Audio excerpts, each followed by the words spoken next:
પાલનપુર નગરપાલિકા દ્વારા મટન માર્કેટને દબાણ હટાવવા નોટિસ આપવામાં આવી હતી. તેમ છતાં વેપારીઓ દ્વારા દબાણ દૂર કરવામાં ના આવતા મંગળવારે નગરપાલિકાની ટીમ દ્વારા દબાણ ઉપર જેસીબી ફેરવી દબાણ દૂર કરવામાં આવ્યું હતું.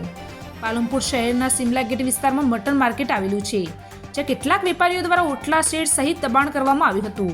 જેથી આ અંગે ફરિયાદના પગલે નગરપાલિકા દ્વારા મટન માર્કેટના 23 ઉપરાંત વેપારીઓને નોટિસ આપી 4 દિવસ દબાણ દૂર કરવાની તાકીદ કરવામાં આવી હતી.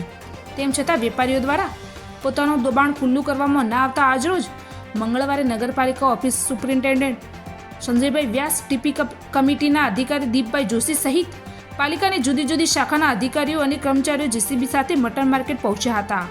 દબાણો ઉપર જેસીબી ફેરવી ઓટલા શેડ સહિત દબાણો દૂર કરવામાં આવ્યા હતા, જેમાં પોલીસનો ચુસ્ત પોલીસ બંદોબસ્ત ગોઠવવામાં આવ્યો હતો. આ કાર્યવાહીના પગલે આજુબાજુના વેપારીઓ સહિત લોકોના ટોળે એકત્ર થઈ ગયા હતા.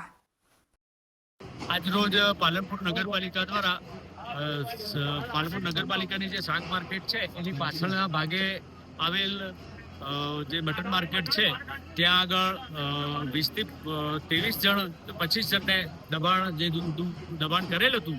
એ દબાણ દૂર કરવા માટે અગાઉ અમે નિયમ અનુસાર નોટિસો આપેલી હતી.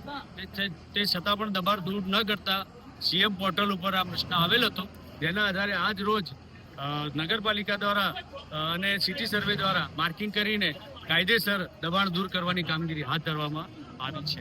કેટલા સમયથી આ દબાણો ધમધમી રહ્યા હતા અને કેમ પાલિકા હવે છે? દબાણો હતા, પરંતુ આ બાબતે નગરપાલિકા સજાગ હતી. અગાઉ પણ એમને નોટિસો આપેલી હતી દબાણ દૂર કરવા માટે.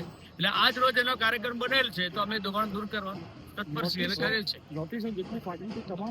તમામ દબાણ તોડવાના છે આજ.